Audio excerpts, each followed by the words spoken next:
VC funding dried up, marketing budgets shrank, employees were laid off, we even had a bank collapse. But when you're careering towards the edge of your runway, customers are tightening their belts, and the prospects of a worthwhile exit seem slim, you'd be forgiven for wondering, what are you doing wrong? Resilience is a buzzword that will get the likes and the comments on LinkedIn, but for the first time ever, my wheel of life, if you like, was turned upside down. What are you going to do next? And more of the, are you happy right now? I just felt like I was stagnating. We were turning a profit, billing 5 figures a month. I had my perfectly formed team. Why did I do it? And what am I doing now?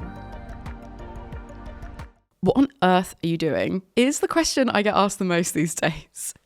So I used to run a marketing agency called Bloom, which produced award-winning work for startups and scale-ups, including clients in the UK's top 5 startups in the country, with work featured in the likes of Sifted, The Independent, Forbes, and more. I grew the business to a 6-figure turnover with no external investment, and at our height, we had an elastic team of about 12 people. On the 1st of August, 2023, I announced Bloom's closure. And since then, the people I meet up with now want to know 2 things. 1, why did I do it? And 2, what am I doing now? The first question, why did I wind down my company of 6 years?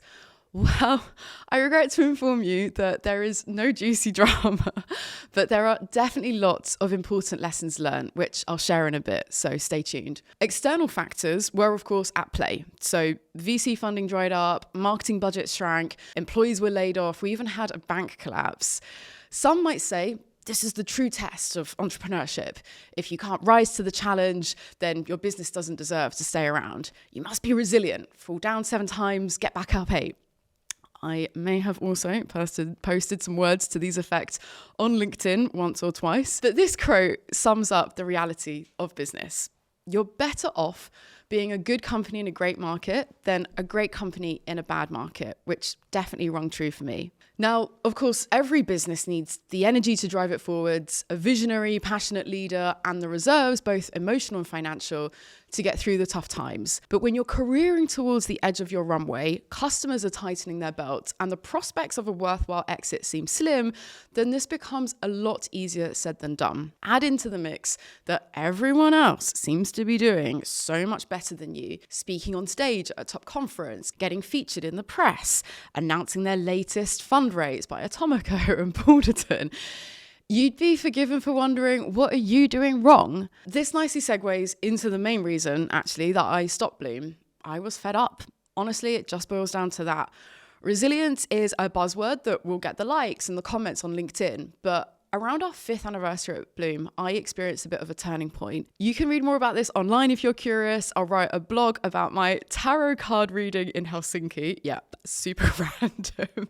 But essentially, I had an impactful experience that reflected some of my inner psyche at that time and probably set off a bit of a downward slope from there. Now, the professional area of my life has always been pretty high up in my priorities. I've always put my career first, I've always had a really strong work ethic, and I've always been very ambitious. But for the first time ever, my wheel of life, if you like, was turned upside down. This was great news for my family and my partner and even my physical health. I don't think I've ever been in better shape in my life, actually, but not such great news for my business, my career, and without going too deep, even my self-identity. During the first half of 2023, I've just felt like no matter what I tried, I was utterly stagnant for weeks and weeks, months and months. By the way, have you noticed this trend the past couple of years of having like a word of the year? Words like balance and freedom, they seem to keep appearing on people's LinkedIn posts around January. So the word stagnant unintentionally became my word of 2023. I just felt like I was stagnating. It was just the best word for it. The truth is, Bloom was doing well, or doing okay anyway. We were turning a profit, billing 5 figures a month. We had repeatable turnover. I had my perfectly formed team. And in fact, we actually went out with a bang by producing the best campaign we'd ever done.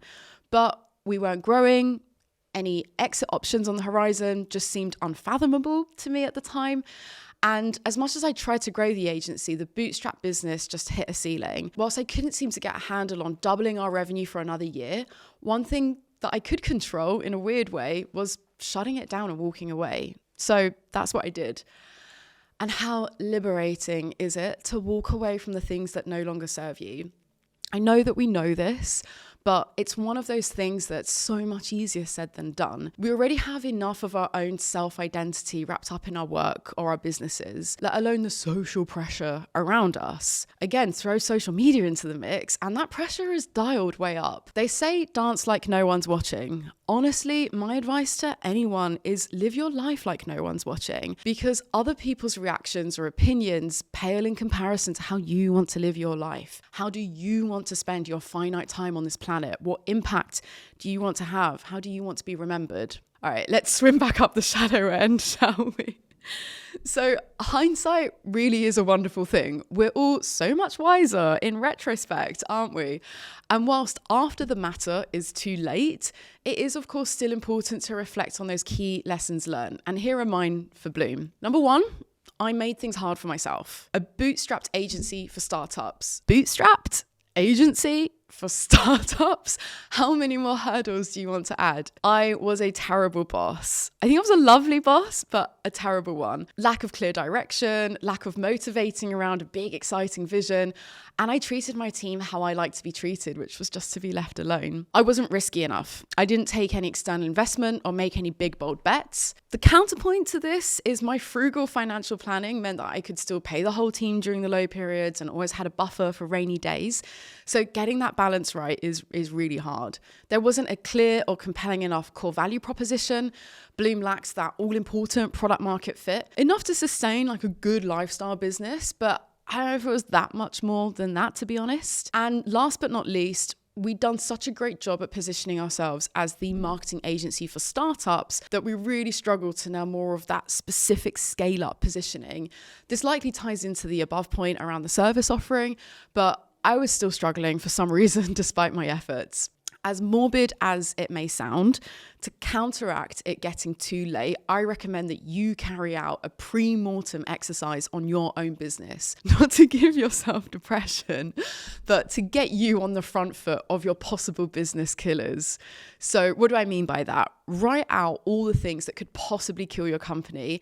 And this awareness creates ideas for your business to survive before it's too late. So what did work for us? Let's balance out some of the bad with the good. So what we did get right was brand awareness and credibility, which is good news for a marketing agency. We could do it for ourselves. The brand name Bloom was recognized within the startup ecosystem with positive associations. Annoyingly, quite a lot of feminine brand connotations as well, but I guess when you're a prominent woman and you call your business Bloom and decorate it with floral illustrations, then I guess you can't get too mad about that. And the top channels that worked for us were SEO, networking, and personal branding. For a year or two, Bloom was sustaining the BD function just with our inbound leads, thanks to great SEO.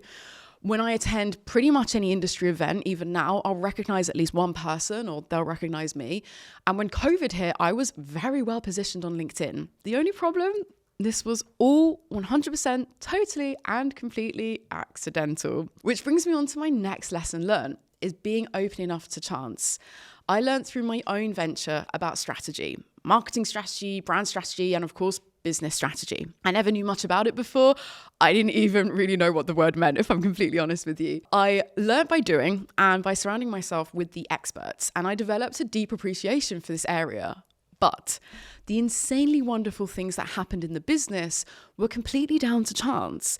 I mentioned some of them before, but others included things like ultimately winning a top 3 high ticket client because I went to a party that I almost said no to. We were kept in business the final year because my marketing director took a course during lockdown and met someone over drinks, which unlocked client opportunities in a whole other country. That was never part of Bloom's growth strategy, but here we are taking calls at 7 a.m. and answering emails on a Sunday night because of this client win. Chance encounters, testing marketing channels, working instinctively and saying yes to opportunities can all open the most unexpected doors. Take this with a pinch of salt though. I literally exhausted myself running around town saying yes to anything and everything at the start of the business. So just like healthy marketing budget, I would say leave 10% tolerance to experimentation, and in business be maybe 10% open to possibility and the other 90% focus on your strategy. Finally, one of the other things that really worked well for us was relationships. New business and quality talent that didn't come through the website came via referrals. Without our fans, the supporters of Bloom, the agency would have wilted sorted much longer ago. On that note, a big thank you to the people who did support us on the way. You know who you are, and I'm so grateful for your help. Moving on, getting us up to speed to present day. What am I up to these days? Well, of course, I'm hosting and producing this show that you're listening to right now,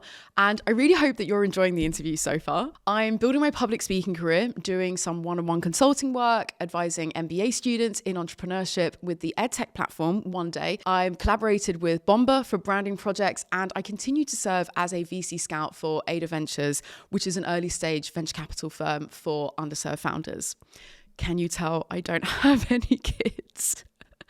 So it's been a ride, as it has been for all of us in this past year or so, but at least we're not stagnating, which for me just feels like the main thing. Not only am I optimistic about the future, whatever it holds, but I'm actually just happy with the present moment. Less of the, what are you going to do next? And more of the, are you happy right now? And yes, I am. I would love to hear back from you. What has resonated with you from my story? What learnings can you take to apply to your current business? And are you happy right now? Thank you so much for listening in. Again, I really hope you're enjoying this show. Make sure you're tuned in, subscribe, and stay tuned for weekly episodes. And I look forward to hearing back from you. Thank you so much.